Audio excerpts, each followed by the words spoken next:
Chapter 5 is all about compounds and their bonds.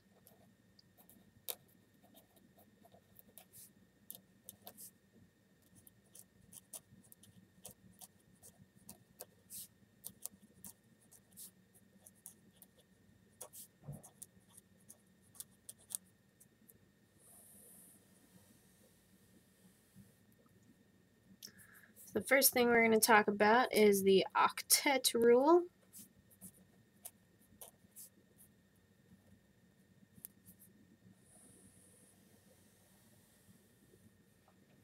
So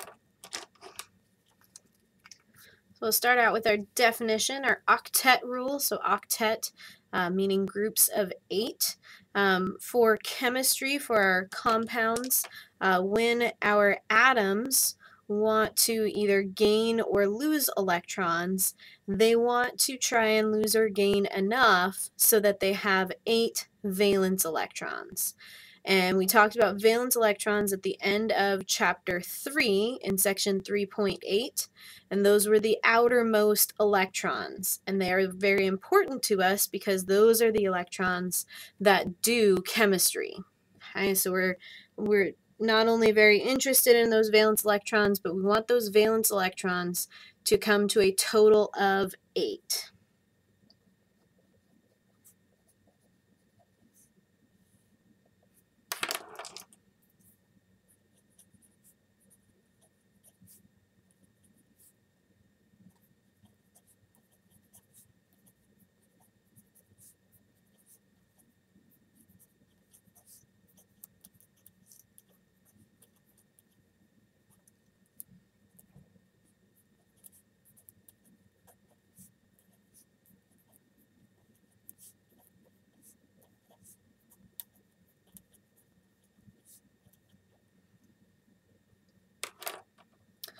So to kind of jog our memory, I'm going to pull up chapter 3's notes here, the last page that we talked about. For our periodic trends, we first had to discuss our valence electrons. And remember that we represent these valence electrons with these Lewis dot symbols, okay, or your book calls them the electron dot symbols. And we can tell how many valence electrons that they have for all the group A elements. Remember, we're ignoring the transition metals for now. So that everything in group 1A had 1 valence electron, 2A has 2, 3A 3, 4A 4, so on and so forth. What we want to notice is the elements that already have 8 valence electrons in group 8A, these are our noble gases. Okay, and our noble gases are pretty much unreactive. They're not going to combine with other elements. They are perfectly satisfied with themselves.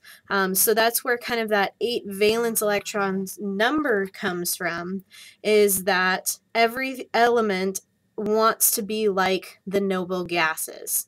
Noble gases have that magic number of 8 valence electrons, and that's what everything's trying to be like. So sometimes, rather than calling it the octet rule, we refer to this as the noble gas configuration.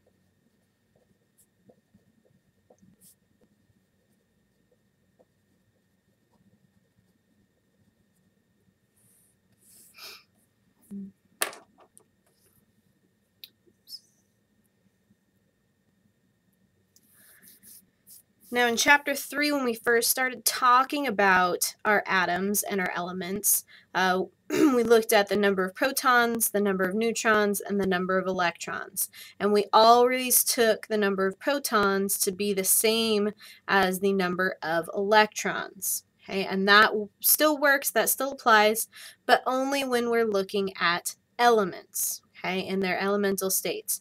When we have an atom that either is going to gain or lose electrons to try and get this magic number 8, we no longer call that the atom or the base element, and we now call that an ion.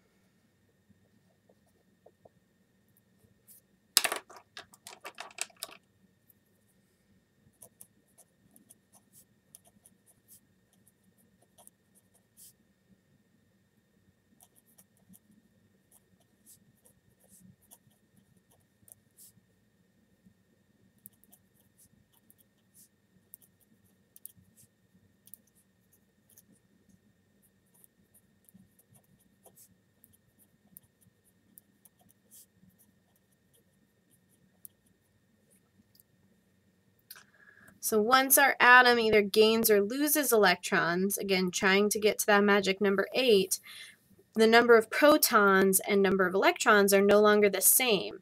So now we have a charged species. So an ion is basically a charged atom. Okay. So if we look at, say, an example, let's look at an example here. If we look at the element of lithium, how many protons does lithium have? Well, to figure that out, we have to consult a periodic table. So I'm just going to use the one from our page 3 notes because it gives us the information. Remember, for the number of protons, that's the same thing as the atomic number. So it's that whole number that's above the symbol, at least on most periodic tables. So lithium is going to have 3 protons. Then as long as we have the element, how many electrons should we have? Well, in the element, our number of protons and number of electrons are equal.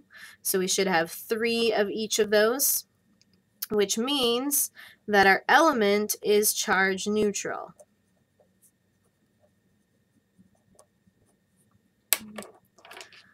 Now if we look at the ion, okay, of lithium, okay, and we will discuss just momentarily why this is a plus charge, but for right now, just trust me that lithium has a +1 charge. How many protons does the lithium ion have? Again, should be 3.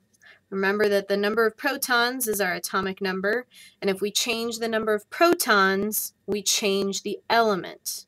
When we form an ion, we're not changing the element, we're just changing the number of electrons. So in our ion of lithium, we still have 3 protons, except this time we have an extra plus charge, which means when we have this plus charge, we have 1 more proton than we do electrons. So in the lithium ion, we have 2 electrons, which means that we have a +1 charge.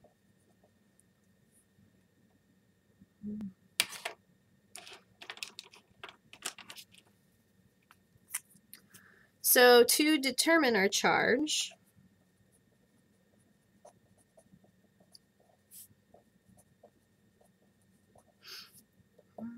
we're going to take the number of protons, we're going to minus the number of electrons.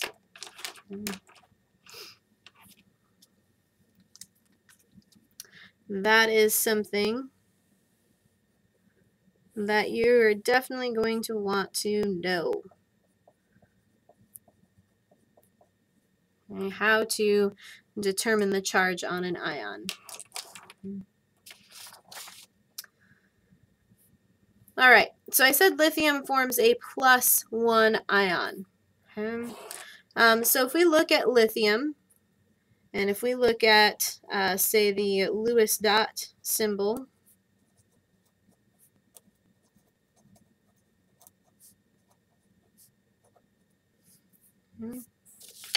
oops, lithium is in group 1A, right? So we have lithium, it has 1 valence electron, so we'll stick 1 dot there. Now here's where we have to look at it. Okay, we've already determined up here from our first discussion that we have 1 less electron. So what that means is lithium wants to lose 1 electron. Okay, so lithium wants to lose 1 electron. Okay, and that's because it's easier for lithium to lose 1 electron, and then it would become like helium, instead of gaining 7. Okay, so basically, if we look at our periodic table, okay, lithium wants to be like its nearest noble gas. So if it loses one, okay, it's going to have the same electrons as helium. Okay, and helium is our one exception to the octet rule because it only wants 2 valence electrons. Okay. Otherwise, the other nearest noble gas, lithium, would have to gain 7 electrons to be like neon. Okay. Atoms are very lazy. They're going to want to do the least amount as possible. So lithium would rather lose 1 and become like helium than to gain 7 and be like neon. So lithium wants to lose 1 electron, and it will then form, oops, Li+. Let's look at another one. If we look at, say, let's do magnesium.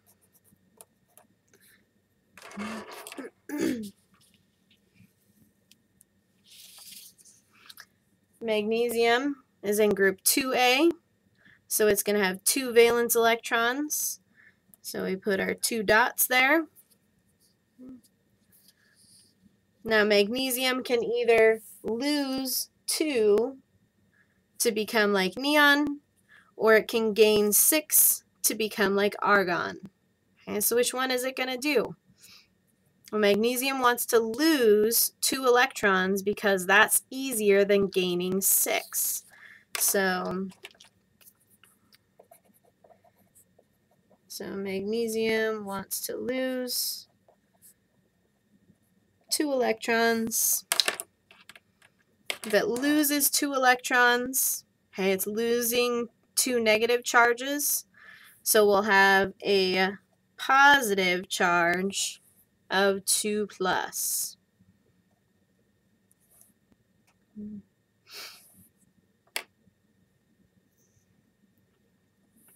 All right.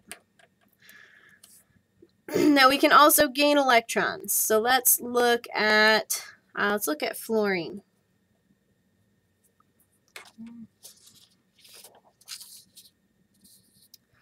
Fluorine is right here. It has an atomic number of 9. It's in group 7A, so it's going to have 7 valence electrons. So if we complete the dot structure, we have 1, 2, 3, 4, 5, 6, 7.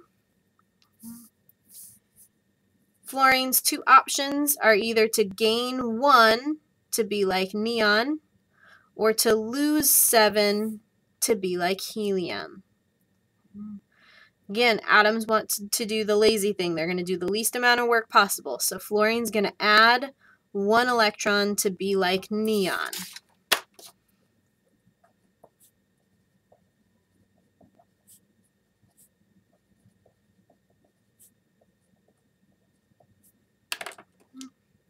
Once it gains 1 electron, it now has an additional negative charge.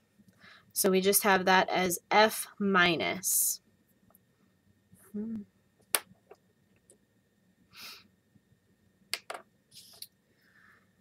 Let's do another one. Let's look at oxygen. Just to the left of it, oxygen is in group 6A. So it has 6 valence electrons. Oxygen wants to gain 2.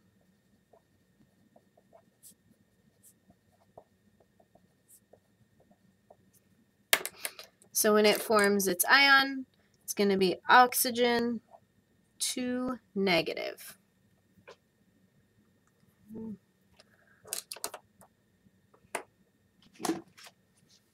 All right. When we write our exponents in chemistry for our ions, we always put the numerical number first and then the charge afterwards. And that's to make sure that it looks different than, say, an exponent. So if you have x to the -2, we want that to look different than oxygen with a 2 negative charge. Okay. Now, what you'll notice if you look at, say, underneath lithium, we have sodium. Okay, sodium also is in group 1A. Okay, so it has one valence electron. It's going to lose that one valence electron, just like lithium lost its one valence electron, to form a +1 charge. So everything in group 1A is going to have a +1 charge. Everything in 2A will have a 2+ charge. Okay. Of the examples that we did, we looked at fluorine next. So everything underneath fluorine in group 7A is going to have a -1 charge. And oxygen, sulfur, everything underneath that, those will all have a 2- charge. In your book, the book shows you kind of a summarization of that. So group 1A here, everything is a +1 charge. Group 2A has a 2+ charge. Group 3A, really the only thing that we look at in group 3A is aluminum, okay, which has a 3+ charge. Group 5A, okay, they're 5 valence electrons. They can gain 3 to be a 3-. There's that oxygen and sulfur. Those are 2-. And then there are all the fluorines, chlorines, bromines, iodines. Those are all -1.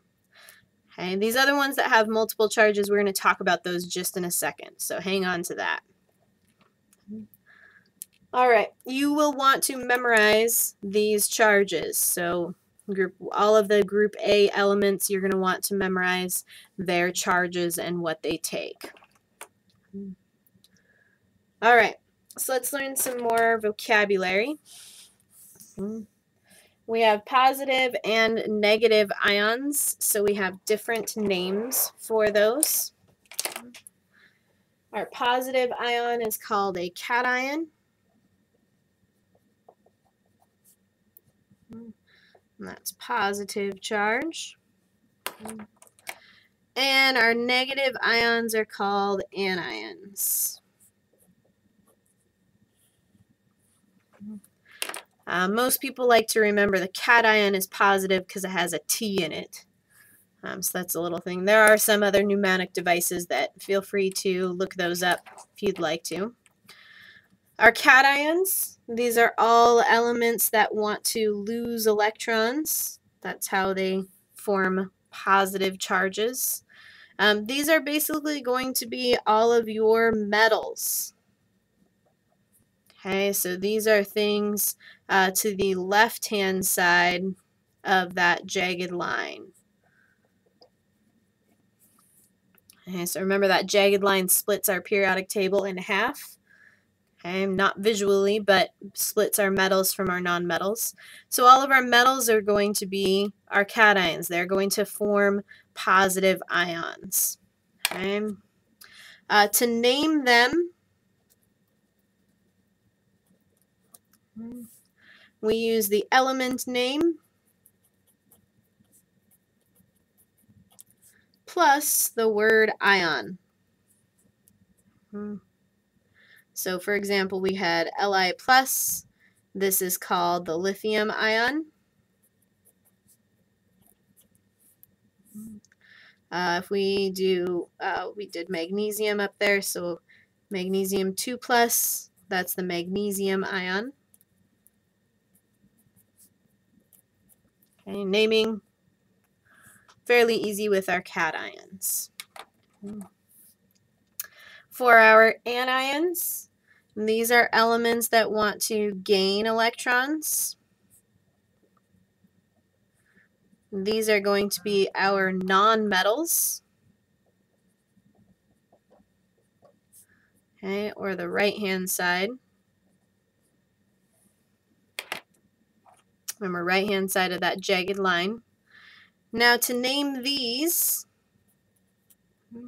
it's a little bit different. We're going to replace the ending, the ending of the element name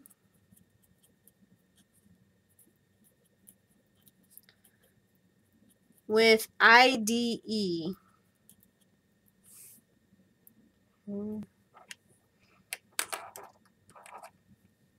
So for example, we did the F minus up here. Okay. F minus, F is fluorine. Okay. So we're going to replace that ending, the ene portion, with ide. So this would be fluoride. An ion is sometimes included, sometimes not. If we looked at, say, our O2 minus, O is oxygen. So that would be oxide. And when and where we cut off the ending kind of depends on the element.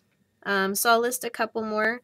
Nitrogen, which has a 3 negative charge. This is nitride. Phosphorus, right underneath nitrogen, both group 5A. So they both have a 3 negative charge. This is phosphide. Okay, not phosphoride, but phosphide.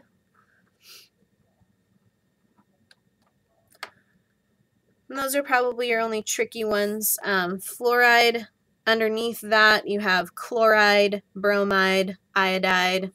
Those are all kind of end the same way. All right, so that's our basic introduction for cations and anions. Now, I told you when we looked at one of the figures in your book that there were some elements that had multiple charges. So if we look at those momentarily, notice that in the group B elements, they've listed a bunch that have multiple charges.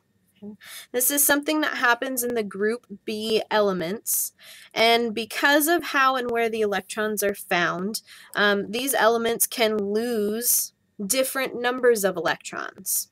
Okay? Whereas in group 1A, they all have one valence electron. They're only going to lose that one, and that's all they're going to lose. Okay? Magnesium and everything underneath it have 2 valence electrons. That's what they're going to lose all the time. Okay, we did not look at the valence electrons of the group B elements, or transition metals. And that's because they have a varying number of valence electrons. Okay, in other words, it gets complicated. So they can lose a different amount of electrons depending on whatever their situation is. Okay, so you do not need to memorize these charges here. Okay, and as another heads up, what your book is showing you are just kind of the more common charges. There are many, many other charges that all of these elements in group B can take. Okay, so these are just the main ones. There are other ones that they can take. Okay, so you don't have to memorize those. You'll get information from the name of how we name these. Okay, because we can't just say, look at chromium here, this is Cr.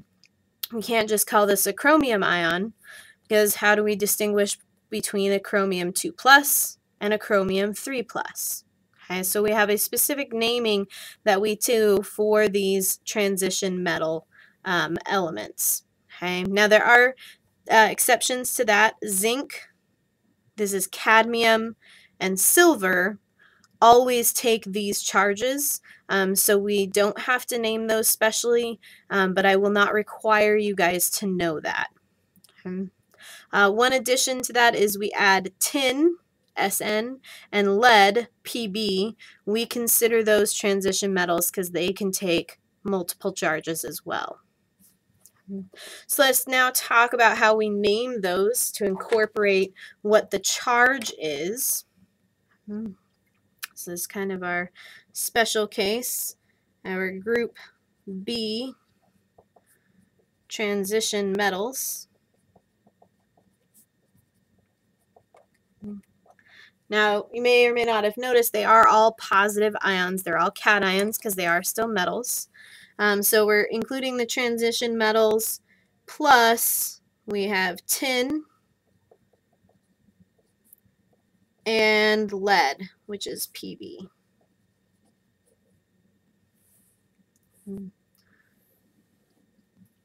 Naming for these, we're still going to do the element name. Okay, and then we're going to have ion at the end.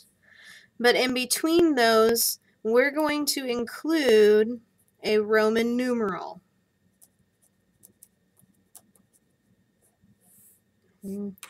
Now this Roman numeral is going to be the charge. So if we look at those two, we're looking at chromium 2+ and chromium 3+. These are both going to be named chromium and then ion afterwards.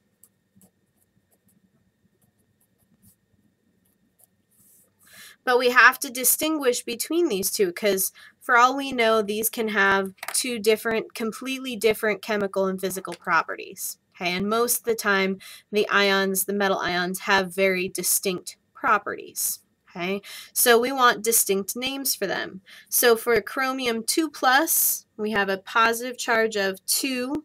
So this becomes chromium 2 ion. And then for chromium 3+, that's chromium 3 ion.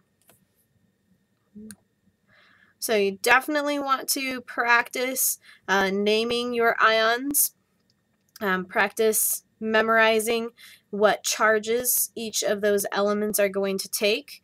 And in the next section, we are going to start putting together our ions into compounds, forming our ionic compounds, and talking about how to name those.